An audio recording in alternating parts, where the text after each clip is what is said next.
कांग्रेस ने पिछले समय भी 2018 में कहा था हम 10 दिन में कर्जा माफ कर देंगे। गिनती बोली थी राहुल गांधी ने 1 2 3 4 5 6 7 8 9 10। अगर 10 दिन में कर्जा माफ नहीं हुआ तो हम मुख्यमंत्री को बदल देंगे, हम मुख्यमंत्री को हटा देंगे। जब कांग्रेस थी तो हमारे यहाँ पर बदहाली थी, जब भारतीय जनता पार्टी आई हमारे यहाँ पर खुशहाली लाई। जावरा से रतलाम पहुँचने में उस 33 किलोमीटर की दूरी को तय करने में चाहे 2 व्हीलर हो चाहे 4 व्हीलर हो, मिनिमम मैक्सिमम 1.25 घंटे से लेकर के 2.5 घंटे का समय लगा सकता था। एक स्टेडियम का तो मैं स्वयं अध्यक्ष हूँ जिला बास्केटबॉल संघ का, वहाँ पर आप जा करके देख सकते हैं खेल गतिविधियों का एक अच्छा केंद्र है। जावरा विधानसभा क्षेत्र का जन मुझ पर विश्वास करता है, मेरी पार्टी पर विश्वास करता है, मेरे संगठन पर विश्वास करता है और हमारे नेतृत्व पर विश्वास करता है। नमस्कार, मैं आदित्य तिवारी और आप देख रहे हैं द न्यूज़ 15। हम मौजूद अभी जावरा में। जैसे कि आपने पहले एक नाम बहुत ज़्यादा सुना होगा, जी हाँ, स्वर्गीय लक्ष्मी नारायण पांडे जी के बारे में। अब उनके जो सुपुत्र हैं राजेंद्र पांडे जी, वो अब कमान संभाल रहे हैं। अगर लक्ष्मी नारायण पांडे जी के बारे में बता दें तो वो सांसद भी रह चुके हैं, विधायक भी रह चुके हैं और उनके जो पुत्र हैं वो 3 बार के जावरा के विधायक रह चुके हैं और लगातार वो जनता के बीच में उतर के लगातार काम कर रहे हैं। फिर से भारतीय जनता पार्टी ने उनको अपना उम्मीदवार बनाकर जनता के बीच उतारा है। आइए हम इनसे बातचीत करेंगे किस मकसद से इस बार किस मकसद से जनता को रुझाने काम करेंगे। जी नमस्कार सर। नमस्कार सर, आपका बहुत बहुत स्वागत है। आपका भी स्वागत करता हूँ, बहुत बहुत धन्यवाद आपको, आप हमारे क्षेत्र में पधारे, स्वागत करता हूँ। सर देखा जाए तो पहले आप पेशे से एक डॉक्टर थे, फिर राजनीति की तरफ रुख मोड़ लिया। सर मतलब थोड़ा इस बीच की कहानी बताएंगे? वैसे मूलतः मैं पृष्ठभूमि आपने ही बता दी। पिता जनसंघ के संस्थापकों में से रहे, विधायक भी रहे, सांसद भी रहे, तात्कालिक समय में देश के पहले मुख्यमंत्री को पहली बार हराने पराजित करने वाले पहले व्यक्ति भी रहे। ये किसी कुछ बातें हैं और वे भी चिकित्सक रहे। मैंने भी डीएचबी किया, आयुर्वेद रत्न किया, आयुर्वेदाचार्य किया, तो उनके साथ साथ मैं प्रैक्टिस भी करता रहा। किंतु परिवार राजनीतिक पृष्ठभूमि का होने के कारण मैं राष्ट्रीय स्वयंसेवक संघ का स्वयंसेवक रहा, उसके बाद में विद्यार्थी परिषद का कार्यकर्ता रहा, उसके बाद में युवा मोर्चा का मैं कार्यकर्ता रहा और फिर भारतीय जनता पार्टी का 1980 में सदस्य बनकर मैं बम्बई भी गया था। सदस्य बनकर के भारतीय जनता पार्टी के कार्य में लग गया। कार्य दोनों एक ही है, चाहे चिकित्सा का कार्य हो वह भी सेवा का कार्य है और राजनीति का कार्य भी निश्चित रूप से समाज की सेवा का कार्य है। तो दोनों सेवा कार्य होने के कारण चूँकि राजनीति में समय अधिक देना होता है, इसलिए मैंने चिकित्सा का कार्य छोड़ करके राजनीति को अपना सेवा का माध्यम बनाया। सर देखा जाए तो आपके पिताजी के समय से ही जावरा को बीजेपी का गढ़ माना जाता है, तो सर क्या लगता है आपको, आप इस गढ़ को आगे बढ़ाते रहेंगे? अभी तक तो निश्चित रूप से निरंतरता मिल रही है, लेकिन इसे गढ़ नहीं कहा जा सकता। ये तो निश्चित रूप से पहले परंपरागत कांग्रेस की सीट रही है। यहाँ से कांग्रेस के मुख्यमंत्री रहे हैं 5 साल, यहाँ से लगातार 10 साल कांग्रेस के विधायक रहे हैं कांग्रेस शासनकाल में, यहाँ से फिर 10 साल कांग्रेस के कैबिनेट मंत्री रहे हैं, फिर यहाँ से कांग्रेस के 10 साल कैबिनेट के मंत्री रहे। यदि मैं कहना चाहूँ तो लगभग इन विगत वर्षों में 35-40 सालों तक तो कांग्रेस के मुख्यमंत्री से लेकर के प्रभावी विधायक से लेकर के प्रभावी कैबिनेट मंत्री, मतलब 35 साल तक तो कांग्रेस ने सरकार ही जावरा से चलाई। तो कांग्रेस का ये परंपरागत रहा, लेकिन पिता के सेवा कार्यों को लेकर के, पिता की पृष्ठभूमि को लेकर के, छात्र जीवन में किए गए संघर्षों को लेकर के, जन आवश्यकताओं के लिए लड़ाई को लेकर के, धरना आंदोलन प्रदर्शन, जेल जाना, लाठियाँ खाना वगैरह वगैरह, कांग्रेस का विरोध करते हुए यहाँ पर भारतीय जनता पार्टी को स्थापित करने में काफ़ी परिश्रम अनेक लोगों को करना पड़ा। आज निरंतरता भारतीय जनता पार्टी की है। भारतीय जनता पार्टी की, केंद्र सरकार की, राज्य सरकार की अनेक जन कल्याणकारी योजना उसकी वजह है, विकास के कार्य भी उसकी वजह निश्चित रूप से होते हैं। सर वहीं विकास की बात करें तो जो कांग्रेस के प्रत्याशी हैं उनका कहना है कि जावरा में कुछ भी विकास नहीं हुआ है। तो मैं कहाँ से शुरू करूँ, क्या क्या बताना चाहूँ कि यहाँ पर क्या क्या नहीं था। अगर संक्षिप्त में, बहुत संक्षिप्त में भी कहूँगा तो मुझे काफ़ी लंबा समय लग जाएगा। जावरा से रतलाम की दूरी मात्र 35 किलोमीटर है। कांग्रेस के शासनकाल में जावरा से रतलाम पहुंचने में, उस 35 किलोमीटर की दूरी को तय करने में, चाहे 2 व्हीलर हो चाहे 4 व्हीलर हो, मिनिमम मैक्सिमम 1.25 घंटे से लेकर के 2.5 घंटे का समय लगा करता था। आज भारतीय जनता पार्टी के शासनकाल में हम 35 मिनट में जावरा से रतलाम पहुंच जाते हैं।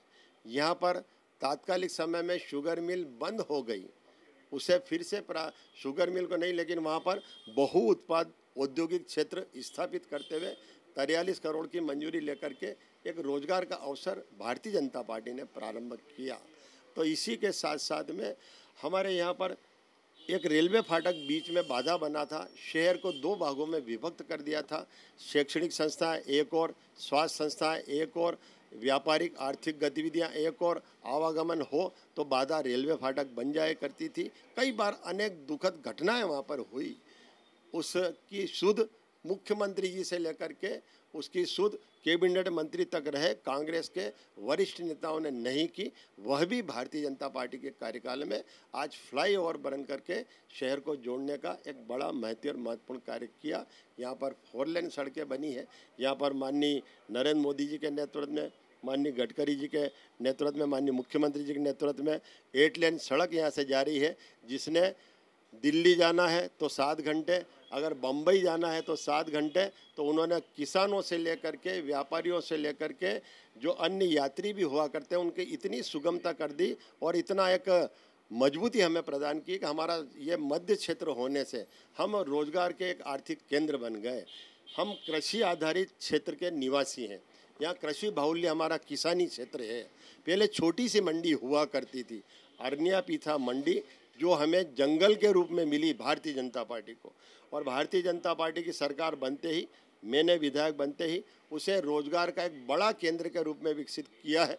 लगभग 70 करोड़ से लेकर 80 करोड़ तक के वहाँ पर व्यय करते हुए अनेक निर्माण कार्य हुए। उसकी जो मंडी स्थापित हुई थी, खाजरोद नाका मंडी, उसको भी हमने निरंतरता दी, फल फूल सब्जी मंडी का रूप दे करके। एक और ग्रामीण क्षेत्र हमारा सुखेड़ा है, वहाँ पर उपमंडी प्रारंभ करके, एक पिपलोदा है, वहाँ पर उपमंडी को चालू करवा करके हमने रोजगार के ऐसे केंद्र प्रारंभ किए, जो कांग्रेस अपने इतने लंबे कार्यकाल में, मैंने कहा ना कि मुख्यमंत्री से लेकर के कैबिनेट मंत्री लंबे समय तक रहने के बावजूद हमारा जावरा नगर पिछड़ा हुआ था, पूरी तरह से बर्बाद जैसी स्थिति में था। वो भारतीय जनता पार्टी के आते ही आज खुशहाली की ओर, उन्नति और प्रगति की ओर आगे बढ़ा है। सर, आप किन मुद्दों को, किस विजन से जनता के बीच उतर रहे हैं ताकि जनता इस बार भी आपका ही साथ दे? मेरा विश्वास है कि जावरा विधानसभा क्षेत्र का जन मुझ पर विश्वास करता है, मेरी पार्टी पर विश्वास करता है, मेरे संगठन पर विश्वास करता है और हमारे नेतृत्व पर विश्वास करता है। हमने जो कार्य किए हैं, मैं अनेक कार्य आपको बता सकता हूँ। विभागीय कार्य, विभागीय आवश्यकताएं, जन आवश्यकताएं, चाहे शिक्षा का क्षेत्र हो, चाहे स्वास्थ्य का क्षेत्र हो। जैसा मैंने कहा, हमारा कृषि आधारित क्षेत्र है, तो हमें सिंचाई के लिए पेयजल पानी की आवश्यकता होती है। तो चाहे डैम की आवश्यकता हो तो बिजली की आवश्यकता होती है। फीडर सेपरेशन बीजेपी सरकार लेकर आई। मेरे कार्यकाल में पूरे ग्रामीण क्षेत्र में जो हमारे 2 ब्लॉक लगते हैं, जावरा ब्लॉक, पिपलोदा ब्लॉक, हमने अनेक स्थानों पर ग्रिड बनाने का काम किया, अनेक स्थानों पर विद्युत सब स्टेशन, बड़ा सब स्टेशन बनाने का काम किया और अनेक डैम बनाने का काम किया। ग्रामीण क्षेत्र में प्रत्येक गांव को प्रधानमंत्री सड़क योजना के माध्यम से प्रत्येक गांव को पक्की सड़क से जोड़ने का काम किया और अभी वर्तमान में नल जल मिशन योजना के माध्यम से माननीय प्रधानमंत्री जी के नेतृत्व में, माननीय मुख्यमंत्री जी के नेतृत्व में हमने इसे माही योजना से जोड़ते हुए संपूर्ण ग्रामीण क्षेत्र के 200 गाँवों में, प्रत्येक गाँव में एक बड़ी पेयजल टंकी और उसी के साथ पूरे गाँव में पाइपलाइन पेयजल की और घर तक पानी नल से पहुँचे, नल घर तक पहुँच जाए, ये योजना हमने क्रियान्वित की। तो शिक्षा के क्षेत्र में यहाँ पर काफ़ी कठिनाइयाँ थी। हमारे आते ही यहाँ पर 2 CM राइज स्कूल बन करके अब तैयार होने वाले हैं। इसी के साथ साथ में 2 IIT संस्थान यहाँ पर बनने वाले एक जावरा में और एक पिपलोदा में, और इसी के साथ साथ में नवीन विद्यालय यहाँ पे, महाविद्यालय यहाँ पे प्रारंभ किया कालूखेड़ा में और पिपलोदा में। और यहाँ पर सिविल हॉस्पिटल इतनी जर्जर स्थिति में आ गया था, उसका पूरी तरह से जीर्णोद्धार करते हुए एक और नया महिला चिकित्सालय, उसके ऊपर बाल चिकित्सालय, तो इसी के साथ साथ पिपलोदा में एक नवीन सिविल हॉस्पिटल लगभग 11.5 करोड़ रुपए का। तो गांव-गांव में भी हमारे अच्छे अस्पताल भवन बने, विगत वर्षों में भी बने, और इन विगत समय भी 16 स्थानों पर सामुदायिक स्वास्थ्य केंद्र बनाने का काम किया। तो मैं तो निवेदन पूर्वक कहना चाहूँगा कि जावरा विधानसभा क्षेत्र का अगर समुचित विकास, समस्त क्षेत्रों में विकास के कार्य, समस्त जन आवश्यकताओं के आवश्यक कार्य यदि हुए हैं तो वो भारतीय जनता पार्टी के शासनकाल में, हमारे शासनकाल में हुए हैं। आज नौनिहाली को देखभाल की आवश्यकता होती है, माता बहनों को देखभाल की आवश्यकता होती है। हमने गांव-गांव में आंगनवाड़ी भवन पक्के बनवाने का कार्य किया और उसके माध्यम से आज माता बहनों की अच्छी देखभाल हो रही है, नन्हे मुन्ने नौनिहालों की अच्छी देखभाल हो रही है। मैं ऐसे अनेक कार्य आपको बता सकता हूँ, गिना सकता हूँ और दर्शा सकता हूँ। आप स्वयं उन स्थानों पर जाकर के देख सकते हैं और पाएंगे कि जब कांग्रेस थी तो हमारे यहाँ पर बदहाली थी, जब भारतीय जनता पार्टी आई हमारे यहाँ पर खुशहाली लाई। सर, जैसे देखा जाए कि जो जावरा के कांग्रेस प्रत्याशी, उनका कहना है कि अगर जनता हमको मौका देती है तो जावरा के जितने भी अस्पताल है उसमें, अगर अस्पताल है तो उसमें नर्स नहीं है, डॉक्टर नहीं है, और बच्चों के लिए स्टेडियम नहीं है, हम इन सब चीज़ के लिए काम करेंगे। ये तो झूठा आरोप है सीधा। मैं तो आपसे ही कहता हूँ, आप मेरे बाद में सीधे हॉस्पिटल जाइए, हॉस्पिटल में जाकर के आप जानकारी लीजिए, वहाँ पर समस्त प्रकार के जो विशेषज्ञ हैं वो उपलब्ध है। नर्सेज तो काफ़ी है वहाँ पर, मैं तो डॉक्टर्स का कह रहा हूँ, डॉक्टर्स भी वहाँ पर पर्याप्त है, कहीं किसी प्रकार की कमी नहीं है। अब तो ग्रामीण क्षेत्र में भी MBBS डॉक्टर्स हैं। मैंने जैसे आपसे निवेदन किया, हमारा ग्रामीण क्षेत्र रिंगनोद है, रिंगनोद में हमने 5.5 करोड़ रुपए की मंजूरी दे करके वहाँ पर अच्छा भवन बन रहा है, वहाँ पर MBBS डॉक्टर काम कर रहा है। पिपलोदा में हमने 11.5 करोड़ रुपए की मंजूरी दे करके सिविल हॉस्पिटल बनवाना प्रारंभ हुआ, उसका भूमि पूजन हुआ है, वहाँ पर MBBS डॉक्टर काम कर रहे हैं। डोडर में MBBS डॉक्टर है, कालूखेड़ा में MBBS डॉक्टर है, मैं ऐसे अनेक स्थानों पर कह सकता हूँ। बढ़िया गोयल में MBBS डॉक्टर है। जावरा नगर के साथ में ग्रामीण क्षेत्र में भी MBBS डॉक्टर के साथ में नर्सेस की किसी प्रकार की कोई कमी नहीं है। ये सरासर झूठे आरोप है। और जहाँ तक स्टेडियम की बात है तो निश्चित रूप से उसके लिए एक ओपन स्टेडियम की जब बात आई थी तो मेरी चर्चा माननीय मुख्यमंत्री जी से होने पर विधानसभा में एक दिया गया। डोडर में एक बहुत अच्छा हमने स्टेडियम बनाने का काम किया था। शासन ने एक विधानसभा क्षेत्र में एक स्टेडियम, डोडर का स्टेडियम, ओपन स्टेडियम काफ़ी अच्छा बना हुआ है। एक स्टेडियम का तो मैं स्वयं अध्यक्ष हूँ जिला बास्केटबॉल संघ का, वहाँ पर आप जा कर के देख सकते हैं। वो खेल गतिविधियों का एक अच्छा केंद्र है और डोडर में भी एक अच्छा केंद्र है और निश्चित रूप से आने वाले कल में हमारी वो कार्य योजना में सम्मिलित भी है। सर, जो कांग्रेस ने वचन पत्र जारी किया उस पर क्या कहना आपको? उन्होंने बोला है घरेलू सिलेंडर 500 रुपये देंगे और 200 से 200 यूनिट बिजली माफ़ कर देंगे। कांग्रेस का आप कोई विश्वास करने वाला नहीं है। कांग्रेस ने पिछले समय भी 2018 में कहा था हम 10 दिन में कर्जा माफ़ कर देंगे। गिनती बोली थी राहुल गांधी ने 1 2 3 4 5 6 7 8 9 10। अगर 10 दिन में कर्जा माफ़ नहीं हुआ तो हम मुख्यमंत्री को बदल देंगे, हम मुख्यमंत्री को हटा देंगे।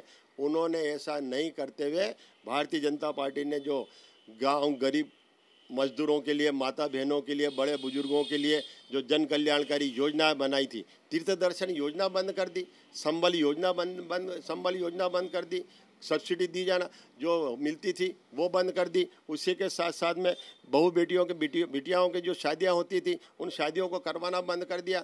तीर्थ दर्शन योजना को बंद कर दिया। जो भारतीय जनता पार्टी ने योजनाएं बनाई थी वह तक उनने बंद कर दी, वो चला नहीं पाए। और जो उनने वचन पत्र में वचन दिया था कि हम कर्जा माफ़ करेंगे, वो कर्जा माफ़ उनने कहा कि पीला फार्म भरो, गुलाबी फार्म भरो, सफ़ेद फार्म भरो। किसानों को उलझा दिया, उनको डिफ़ॉल्टर बना दिया और डिफ़ॉल्टर बना करके उनको मजबूरी के हाल में डाल दिया था किसान भाइयों को। जब 1.5 साल के बाद में कांग्रेस की सरकार गई, फिर कांग्रेस की गलतियों को सुधारने का काम भी भारतीय जनता पार्टी ने किया है, क्योंकि जो डिफ़ॉल्टर हो गए थे हमारे किसान भाई, जो कर्जदार हो गए थे, उनकी कर्ज माफ़ी का काम भी भारतीय जनता पार्टी की सरकार ने, माननीय मुख्यमंत्री शिवराज सिंह जी चौहान ने कहा है। तो ये सरासर झूठे आरोप है। वे वचन नहीं देते, वे वचन के नाम पर झूठ बोलते हैं। वे वचन नहीं देते, वे वचन के नाम पर जनता को गुमराह करते हैं। वे वचन नहीं देते, वे वचन के नाम पर जनता को भटकाने का काम करते हैं। और आज मध्य प्रदेश की जनता, मेरे जावरा विधानसभा क्षेत्र की जनता जाग चुकी है, कांग्रेस को पहचान चुकी है। वो कांग्रेस के झूठे बुलावे में कदापि आने वाले नहीं है। उन्हें भारतीय जनता पार्टी पर विश्वास है। सर, बात करें राहुल गांधी की, तो उनका कहना है कि अगर 5 राज्यों में हमारी 5 जो प्रदेश में चुनाव हो रहे हैं, अगर वहाँ पे हमारी सरकार बन जाती है तो हम जाति जनगणना करवाएंगे।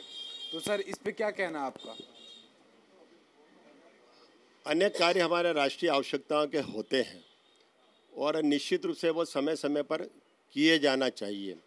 अगर जनगणना हमारी होती है, जनगणना के साथ में हमारी अन्य कार्य भी किए जाते हैं, तो ये तो देश की आज़ादी के बाद से प्रारंभ हुआ। तो कांग्रेस ने 50-55 साल तक क्यों सुध नहीं ली? तब तो कांग्रेस का पूरे देश पर राज था, तब तो कांग्रेस का देश के समस्त लगभग राज्यों में राज था। वे तब कर नहीं पाए।